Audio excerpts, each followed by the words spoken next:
And I went up the wall, and there was like 8 inches of air under my heels. And I was up the wall, and I was like, whoa, and I came back down. It freaked me out. And I was so freaked out, I went to a priest. I said, is this guy demonic or something? Because he's lifting me off the wall. Sometimes the most mind-bending stories come from the most unexpected places. When Mel Gibson sat down with Joe Rogan, nobody could have predicted the bombshell he was about to drop. Let me take you back to that moment when Mel Gibson started describing his encounter with the mysterious Qigong master. I used to have a Qigong master. This is what kind of blows my mind about medicine and about ancient stuff. This guy is from Shanghai. He didn't speak much English, right? A little bit. His wife would translate for him. And he'd come in and he could like point at you, right, from this far away, and you'd feel it. But like, feel it like as palpable as someone pushing you around. It's like, ugh. Really? Yeah. I'm not kidding. This master, who we now know was John Chang, is the last known master of the Mopai tradition, an ancient Chinese practice that dates back thousands of years. We're talking about a lineage that's been kept secret, passed down from master to student, generation after generation. Chang became famous after appearing in a documentary called Ring of Fire, where he demonstrated abilities that left scientists scratching their heads. For our sound recordist, it was also a shocker.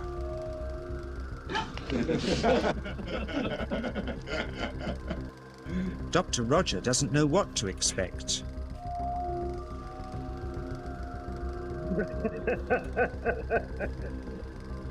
Now, what's truly mind-blowing is what happened when Mel Gibson actually met this mysterious Qi master. According to Gibson's account on Rogan, he was experiencing severe back pain at the time. When he entered the room, he found this unassuming elderly man sitting there quietly. What happened next defies conventional explanation. The Qi master didn't touch Gibson at all. He simply held his hands about 3 feet away from Mel's body. Without any physical contact, he could not only push Mel, but even lift him from the ground. What you are about to see defies everything you thought you knew about the limits of human ability. He could like point at you, right, from this far away, and you'd feel it. But like, feel it like as palpable as someone pushing you around. It's like, ugh. Really? Yeah. It was really weird. One time he was working on me, and he was working on my liver. He said, your liver's blocked, because he looks at you. And if you look at him, he looks away. And his wife engages you while he checks you out. And then he gives you a little body map, and he puts X's all over it. And you go, yeah, that's right. I got a pain here and a thing there. And he knows where everything is. He knows exactly what's going on. Did you ask him is he seeing your aura? Like, what is he seeing? Everything. He sees everything. He was an allopathic doctor first. He went to medical school. He could write your prescription. He could do all that stuff. He was a doctor. And then he saw a Qigong master, this old guy, and people were lining up getting cured, and he thought, that's really interesting. And he learned that on top of being an allopathic doctor. So this aligns perfectly with what we know about John Chang's abilities from the only documented footage of him in Ring of Fire. Chang was known to manipulate bioelectromagnetic energy, or Qi, to such a degree that he could light newspaper on fire from a distance and conduct electricity through his body without harm. Take a look. He then took our newspaper outside and showed us how Qi can also be used to set things on fire.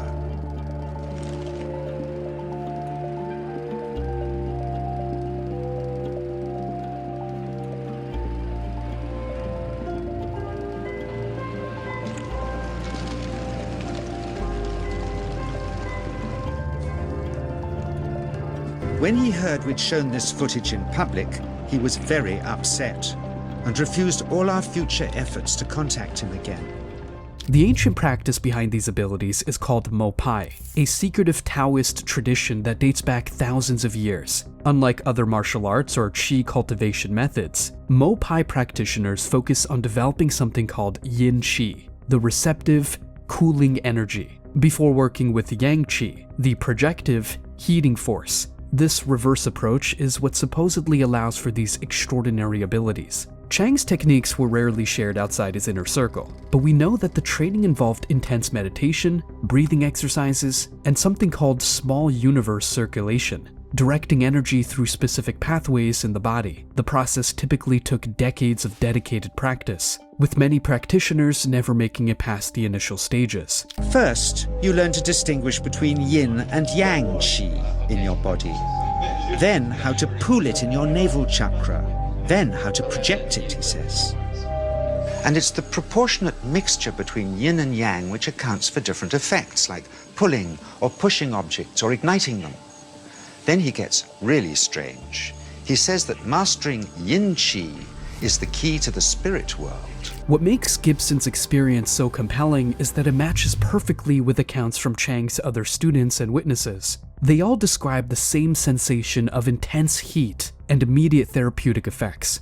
And remember, this is Mel Gibson we're talking about, not exactly someone known for buying into New Age nonsense or easily being fooled. But this was just the beginning of Gibson's experience with the Chi Master. What happened next would challenge everything we think we know about human capabilities. One day he's at me on my back and he's pushing and I can feel my back and I'm at the wall and there's a poster of a film on the wall, in my office. And I'm looking at it and I can see him in the background and he's like down like this, like like kung fu pointing rays of energy at me. And he hit me, he started yelling at my organ, at my liver, like, get out, whatever. And I went up the wall and there was like 8 inches of air under my heels. And I was up the wall and I was like, whoa, and I came back down and it freaked me out. This isn't your typical meditation practice or energy work. We're talking about a lineage that's been kept secret for thousands of years, passed down from master to student in the most selective way imaginable. Mopai consists of 72 levels of training. Most practitioners never make it past the first few levels. Chang himself was said to be at level 37, and look at what he could do. The training involves intensive meditation, breathing techniques, and something called embryonic breathing, where you learn to circulate energy through specific pathways in your body. At the higher levels, practitioners can reportedly manipulate bioelectricity, heal others, and even influence physical matter. What Gibson described, that intense heat and energy coursing through his body, that's exactly what Mopai masters are said to be capable of. So, Level 1 focuses on cultivating what they call yin qi, the cold, receptive energy of the body. This takes anywhere from 6 to 18 months of dedicated practice. Students spend hours in meditation, learning to feel and direct this subtle force. It's like learning to feel a completely new sense that you never knew existed. But here's where it gets really interesting. Level 2 is all about yang qi, the hot, explosive energy. This is where practitioners start developing abilities that seem impossible. We're talking about generating enough bioelectricity to light bulbs or heal injuries. It was nothing like any acupuncture I'd ever had. I was getting really powerful electric shocks and couldn't control my movements at all. Yin yang, positive and negative, and my positive from here and my negative from here, and we meet together, can get like electricity. And is this because you're special? You have a special sort of It's body? meditation every day. It's meditation that does it. Meditation every day. Like you can touch me, like this. It's nothing, okay? It's my burn. It's just like this. For our sound recordist, it was also a shocker.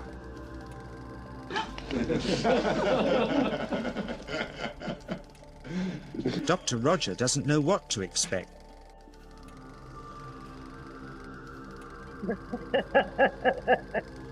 Level 3? That's where things become almost mythical. Chang explained that at this level, practitioners learn to combine yin and yang energies in perfect harmony. This creates what's called Shen, a force so powerful it defies our current understanding of physics. Only a handful of people throughout history have ever reached this level. DJ says it isn't electricity, it's chi.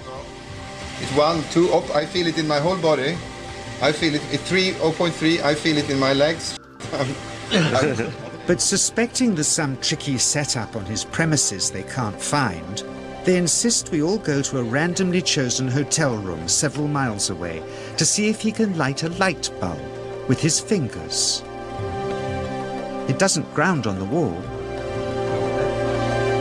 So Greg holds and grounds one wire, while DJ pumps chi through the other.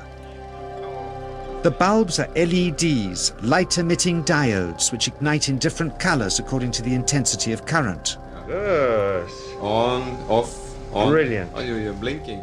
Mel Gibson was so shaken by what he witnessed that he even sought counsel from his priest, who is also an old Jesuit with extensive knowledge. Concerned, he asked if what had happened to him was demonic or anything of a supernatural nature. Here's what Mel Gibson said more exactly. And I was so freaked out, I went to a priest. I said, is this guy demonic or something? Because he's lifting me off the wall. And the priest was like, he was an old Jesuit, right? A traditional old guy.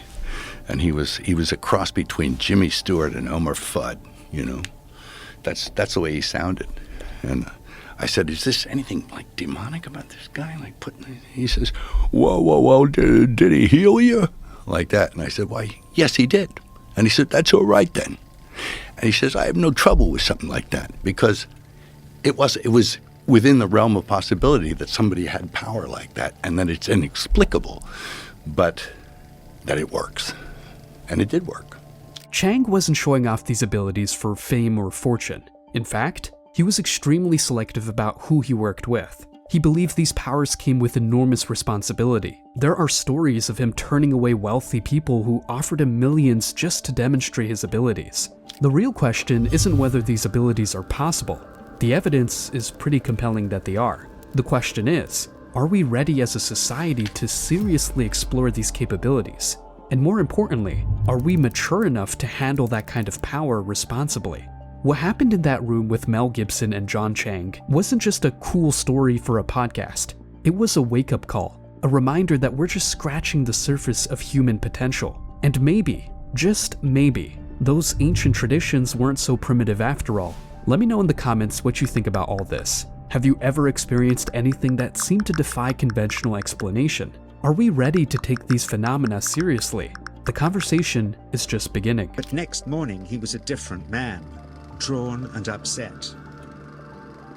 He said he'd been visited all night by his long-dead master, raging that he'd broken the strict taboos of his sect, never to show off in public and never to cause harm or draw blood. He felt deeply chastised. All further testing and filming must end.